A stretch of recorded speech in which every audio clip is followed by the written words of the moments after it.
So Brit-Am, it gives you a biblical understanding of the Hebrew text. Together with the rabbinical studies, enables us to find and appreciate important aspects of the biblical message. Everything else may in effect be considered ancillary supports for our biblical insights. Nevertheless, we use them. We use history. We have insights into history. We find the insights of others and use them and bring them together, and we have interesting information that we possibly do not promote as we should do. But there are historical sources that help confirm the biblical message of the lost and tribes amongst Western peoples. And every day new things are coming up. And this is worthwhile in itself. This is also part of the holy work of revealing who the 10 tribes are, showing a rational, factual, historical basis in reality to what, in palpable reality to what is being said. And our findings are also compatible to Judaism. So not mean that we tend to impose Judaism on other people. On the contrary, and other peoples, other groups around have their own ideas, so we'll leave them alone for the time being. But this is what we hold by. And the 3 R's of Brit-Am include research, recognition, that is the revelation of our research findings, research, recognition, and reconciliation.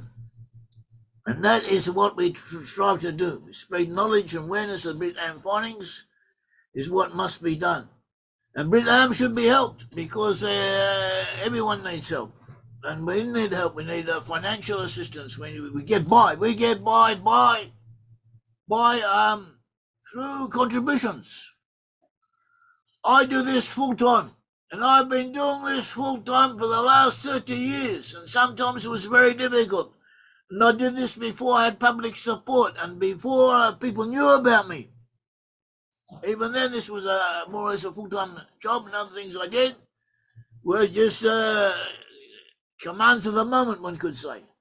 And now we work at this full-time in conventional terms, and we need money like everything else. Every other organization that exists is funded by its supporters or has independent funding. Money makes the world go round. That is the way the world is created, and so we need those who can, we need as many people as possible to support us, and even small sums or large sums, whatever is possible. It all goes to help, and we believe that those who help us will be helped by the Almighty.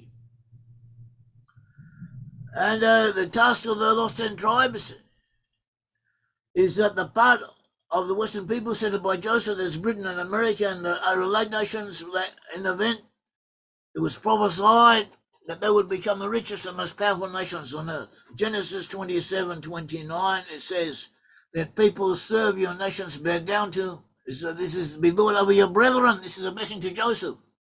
And let your mother's son bow down to you. Cursed be everyone that curses you, and blessed be everyone that blesses you. Numbers 24. There's also a blessing concerning Joseph. Numbers 24. God brings him out of Egypt. It's for him like the horn of the ram, his unicorn. He would devour the nations who are his adversaries and will crush their bones in pieces and shatter them with his arrows. Arrows meaning missiles. Psalms 47, verse 1 onwards says, clap your hands, all people, shout to God with the voice of joy. For the Lord Most High is to be feared. A great king over all the earth. He subdues peoples under us and nations under our feet. He chooses our inheritance for us, the glory of Jacob, whom he loves. Jeremiah 51:20 says, you are, also referring to Joseph, you are my war club, my weapon of war. With you I shatter nations, and with you I destroy kingdoms. The policeman of the globe, that is what Joseph was destined to be, and that is how Joseph is described, and that is what we find. That is what in effect he is. He may not do it as well as he should have done, but he's the only one who does it. He's the only candidate. If you look around, if you're told they have to find someone who's a policeman of the globe to do justice and judgment in the world, and you look around who can do it and who has already got a history of doing it, you'll find Britain and the USA. Also, other nations in the past, France, the Netherlands also had empires and also did progressive things, worthwhile things. But they are in abeyance. They are gone into the background because in our time, in the end times, they're not dominated by the tribes of Joseph, whereas the USA and the British peoples are. So we have Micah 5, verse 8. The remnant of Jacob, the remnant of Jacob referring to Joseph, especially Manasseh, will be among the nations, among many peoples, like a lion among the beasts of the forest, like a young lion among flocks of sheep, which if he passes through tramples down and tears, and there's none to rescue. So that is what they will be in the future. Before that happens, it may happen that maybe, as other verses indicate, other sources indicate, they may suffer trials and tribulations. There may be a lot of problems come to them before they wake up and give themselves expression to what they should have been all along. We don't know, but this is what there is. This is the ultimate aim that they will have to fulfill, and they will fulfill it. And they will fulfill the blessing given to Abraham to civilize and upgrade the rest of humanity. Blessing to Abraham through Genesis 12:2 onwards. I will make you a great nation, I will bless you. I will make your name great, and you shall be a blessing. I will bless those who bless you, and I will curse him who curses you. And you shall all the families of the earth be blessed. You'll be a great blessing, though, to become a great nation, a great and powerful nation, in order to bring this blessing to the rest of the nations of the world. Genesis 18 says, the Lord said, shall I hide from Abraham what I am doing? Since Abraham shall surely become a great and mighty nation. Abraham shall become a great and mighty nation, and all the nations of the earth shall be blessed in him. He shall become a great and mighty nation, in order that all the nations of the earth shall be blessed in him. For I have known him, Lord, that may command his children, his household after him. This will be ancestral with them, that they shall keep the way of the Lord to do righteousness and justice, that the Lord may bring to Abraham what he has spoken to him. We have another point which is worth noticing concerning what we said about needing funding for Brit-Am, concerning Jacob. In Genesis 28, it says early next 18, beginning from verse 18, Genesis 28:18 onwards. Early the next morning, Jacob took the stone he had placed on his head and set up as a pillar and poured oil on top of it. And he called that place Bethel, though the city's name used to be called Luz. And then Jacob made a vow, saying, God will be with me and watch over me on this journey I am taking, will give me food to eat and clothes to wear. Jacob was going into exile. He was going to the house of Laban, where he would marry his wives and beget 12 tribes and begin the Israelite nation. But he was leaving the land of Israel. It was symbolically going into exile and preparing himself to return. And he says, if God will look after me in this way, so that I return safely to my father's house, that is come back, returned from his exile, the Lord will be my God, and this stone that I've set up as a pillar will be God's house. And of all that you give me, I will give you a tithe. I will give you a tenth. And so people should help Brit-Am, help people who are spreading this message, because this is connected with a return from exile, the same way as Jacob was to return from his exile and made this promise. Another point is that Joseph helps others. That is the essence of Joseph. Hosea 7, because Ephraim has multiplied altars for singing. They have become to him altars for sinning. Were I right to free my laws, by the 10,000s it would be regarded as something foreign. So, a lot of people in the West, they are interested in the Bible, but they consider it as something esoteric, something exotic, something for ancient times, for foreign peoples over the sea, for primitive Orientals, or Oriental types, who didn't know much in those days, and so can maybe be forgiven for having believed in such things. And this is not true. That these things were commanded to them and should be placed by them according to how it was indicated they could be. And it says, Hosea 5:15, I will turn again to my place until they acknowledge their guilt and seek my face, and in their distress earnestly seek me. So that is the thing. If you're in trouble, if some type of calamity overcomes you, God forbid, or distress or problems, you should pray to God and God will help you, God willing. This is a promise. This is what we've been told, and experience shows that it helps. And if it doesn't help, there's a reason for it, and it always helps in some ways. But it does not help in the way we would like it to be helped. That is another story. The help is always there. The positive aspects of Joseph bringing blessings and prosperity to the world. It helps keep the world alive, helps sustain them. The negative aspects of Joseph also liable to cause impurity and famine. Joseph and Benjamin were destined to rule over the Gentiles. Rabbi Fisher Mail quotes from the book of Makshevot Harutz by Rabbi Tzadok Cohen of Lublin, 1800s. He says, the power of Joseph is amongst the Gentiles, for over them was the main emphasis of his rule. Joseph in Egypt ruled over the Gentiles. He also had ruled. He also was the senior, became the senior brother amongst the brothers. But the emphasis of who he was and what he did was his rule over the Gentiles. And Joseph represents the conquest of evil desires. These parallel the forces of the Gentiles in their hearts. All the Gentiles, all the non-Israelites have evil inclinations more than the Israelites do. And he says, on the other hand, the power of Judah was over his brothers. Judah represents the ability to overcome the imperfections that each of his brothers had. So that is an interesting point. We should also note the green evolution as an example of the good that Joseph has done amongst hundreds of different examples that we could give.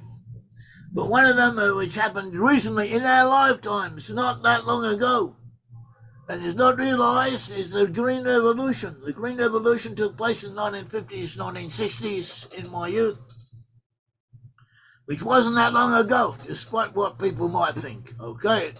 And the Green Revolution was agricultural technology applied to production, and it increased agricultural production worldwide, all over the earth, in Latin America, South America, Mexico, India, Burma, China. They all used developments from the Green Revolution.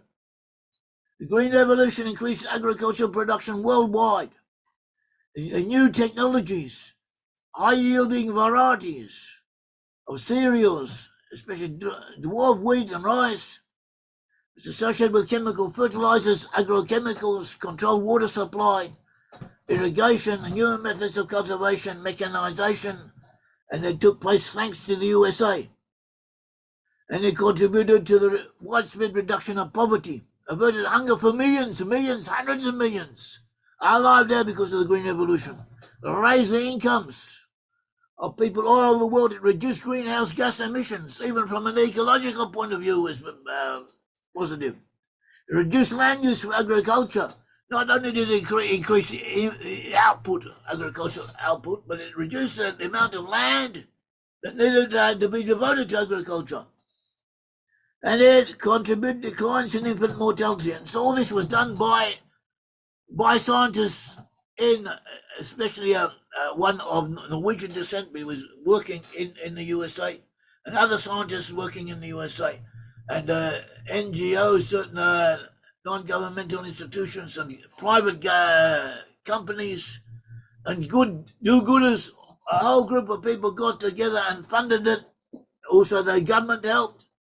And they got scientists from all over the world, and they applied them, put them down in places or funded them to do the necessary research, and they put it all together, and they put it into effect. And they did this primarily out of the goodness of their heart, because it needed it to be done. And this was what Joseph was supposed to do, and this is what was done. And this is Joseph in action. So this is worth knowing. Also, Joseph will repent. It says in Hosea 1:14, Ephraim shall say, what I ever did do anymore with idols.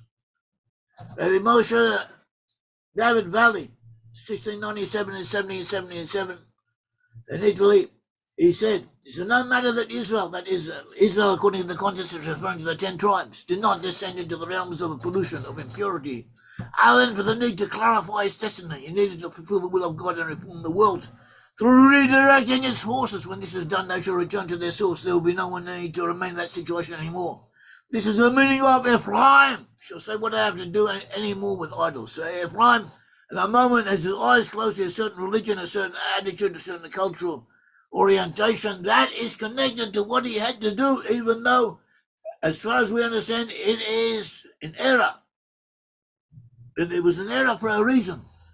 It needed to be an error for them in order to enable him to function at a certain level. And when they have finished doing what they have to do, they will return. And we don't have to hurry. God has his own timetable. But we have to reveal to the world what we know, and reveal to Judah and reveal to them, to the 10 tribes, what is going on. And Rabbi Weil also says that Judah has a duty to bring the 10 tribes back to their source whenever they do that.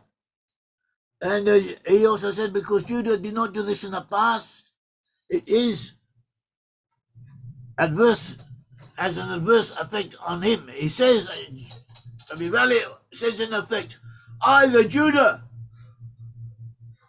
tells the 10 tribes how they should act, helps reform Judah, helps correct Judah, or the 10 tribes will have a negative effect on them. Either you influence them, or they will influence you. Okay, you are inextricably bound up with them in some way or other. Either you do good and influence them to do good, or they will influence you in an adverse manner, negatively, and you will suffer with them when they suffer, God forbid. So Judah has a duty for his own sake to help Ephraim return, and there's more, and Judah will help the 10 tribes return. Isaiah 24:14 says, they shall lift up their voice, they shall sing for the majesty of the Lord. They shall cry aloud from the west, or from the sea. It is therefore glorify the Lord in the dawning light, the name of the Lord God of Israel, in the isles of the sea, that is the coastlands of the west, according to the Hebrew. And so this is what the message is a good portion of the Bible reflects on this, repeats it, emphasizes it, goes into details concerning it. And return has both a spiritual dimension, that is returning to God in the Bible, and a physical one. As we have explained already, return in the physical sentiment, the part of those 10 tribes and 10 tribes will come back to the tribal lands of the land of Israel. So we divide amongst the tribes, each tribe in its own separate portion, and the great Israel will extend from the Nile to the Euphrates and beyond it.